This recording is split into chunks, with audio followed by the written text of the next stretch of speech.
Hi everyone, ఇక్కడ చూడండి. ఇప్పుడు మళ్ళీ ఇంకో బెడ్ అనేది ప్రిపేర్ చేస్తున్నాము.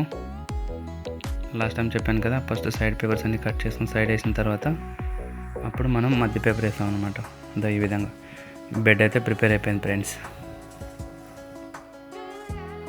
ఈ విధంగా అన్ని పక్కలు కరెక్ట్గా పేపర్ ఉండేట్లు చూసుకోవాలి. ఓకేనా, బెడ్ అయితే ప్రిపేర్ అయిపోయింది. ఇప్పుడు ఎక్కడైతే పురుగులు ఎక్కువ ఉంటుందో అక్కడ పురుగులన్నీ తీసి ఆ బెడ్లో పెట్టాలి. సో అన్ని దగ్గరలో ఒకటే సమానంగా పురుగులు ఉండేటట్లు చూసుకోవాలి. సో కొంచెం ఒత్తుగా ఉన్నాను అనుకో, సో అది గ్రోత్ అయ్యాలన్నమాట. పురుగులు అన్ని పక్కల అన్ని దగ్గరలో ఒకే విధంగా పురుగులు ఉండేటట్లు చూసుకోవాలి. ఓకేనా, లాస్ట్ టైం చెప్పాను కదా, పురుగులు అనేది గ్రోత్ పోతూ ఉంటే మనం ఇంకొక బెడ్ అనేది ప్రిపేర్ చేస్తూ ఉండాలన్నమాట. ఈ విధంగా బెడ్ అయితే ప్రిపేర్ అయిపోయింది. ఆ పురుగులు కూడా తీసి ఆ బెడ్ని అన్ని దగ్గరలో ఒకే రకంగా పెట్టేసామన్నమాట. ఇప్పుడు ఆడుకోవడానికి వెళ్తున్నాము ఫ్రెండ్స్.